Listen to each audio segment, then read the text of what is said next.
cubes each of volume 64 centimeter cube are joined in to in. Find the surface area of the resulting cuboid. You know cube formula is a cube is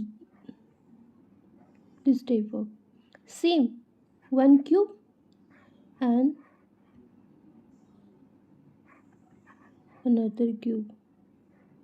यहाँ पे एक cube दो cube है, दोनों का जो volume दिया है वो 64 सेंटीमीटर क्यूब दिया है। इन दोनों क्यूब को ऐड करने पर एक क्यूबाइड बन रहा है।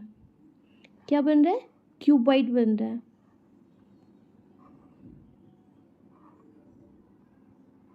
अब आपको कह रहे हैं कि इन दोनों का सरफेस एरिया क्या है, मीन्स क्यूबाइड का सरफेस एरिया क्या है।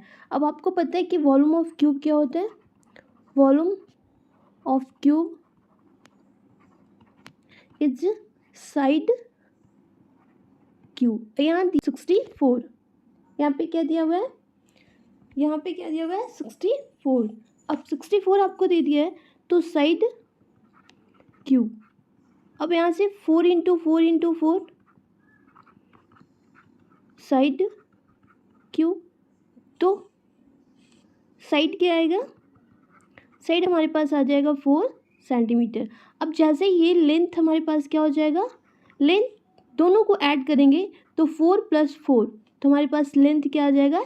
8 एंड ब्रेथ क्या हो जाएगा? 4 एंड हाइट भी हाइट क्या हो जाएगा?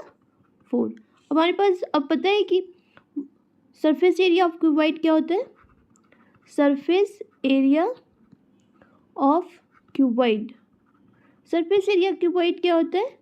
2 into L into B plus B into H plus H into L। ठीक है, अब 2 into L plus L into B means 8 4 ज़ा 32। अब B इंटू H, तो B इंटू H क्या हो जाएगा? 16 और फिर L इंटू H या H इंटू 8 4 ज़ा 32।